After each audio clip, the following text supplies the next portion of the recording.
હાલો મોરબીથી નમુભાઈ સંતોની મોજ અવની ચોકડીએથી અમે કુંભના મેળામાં યાને કે મૌન અમાવસ્તાનું અમૃત સ્નાન લેવા ગયા હતા. ત્યારે 8 કરોડ લોકોએ અમૃત સ્નાન કર્યું છે અને મહા મહેનતથી અમે પણ અમૃત સ્નાન કરીને ત્યાંથી નીકળી ગયા છીએ. એ આપણે ભાગદોડ થઈ એમ કહીએ, પણ ત્યારે અમે એમાં સામેલ જ હતા, અમે છેલ્લે હતા. એટલે અમે સાધુ સંતોની કૃપાથી હેમ ખેમ સ્નાન પણ કરી લીધું અને હવે અયોધ્યા પણ અમે લાઈનમાં રામલલાના ચરણમાં પહોંચી ગઈ છીએ. અને અહીંયા પણ 8 કિલોમીટરની લાઈન છે દર્શન કરવામાં. રામજીના દર્શન કરવામાં 8 કિલો લાઈન છે. જો એટલે મારી વિનંતીના તમામ જનતાઓને કે અત્યારે કોઈ 8-10 દી ખમી જાય, 5 દિવસ ખમી જાવ તો ઘણું. ફેમિલી સાથે આવવું હોય ગમે ત્યારે રામલલાના દર્શન કરવા, એકવાર ફેમિલી સાથે તો 1 વર્ષમાં એકવાર તો અયોધ્યા રામજીના ચરણોમાં મસ્તક નમાવા તો આવવાનું જ. આપણો સનાતન ધર્મ છે.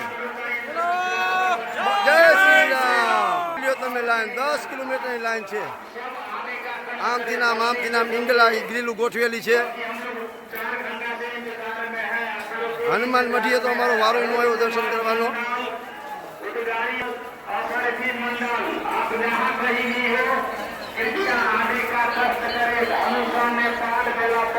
અહીંયા પણ લાખોની મેદની છે, થોડી નથી.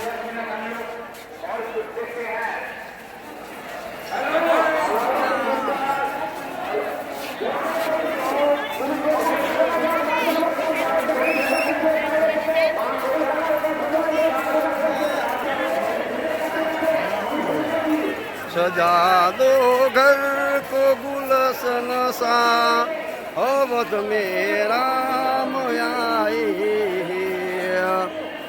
सजा दो घर को गुलशन सा अवध में राम आए. लगे पिया भी दुल्हन सी अवध में राम आए.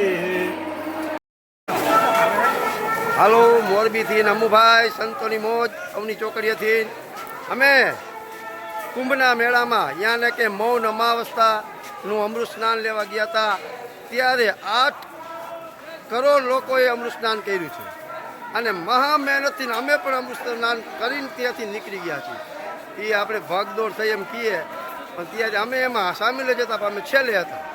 એટલે અમે સાધુ સંતોની કૃપાથી હેમ ખેમ સ્નાન પણ કરી લીધું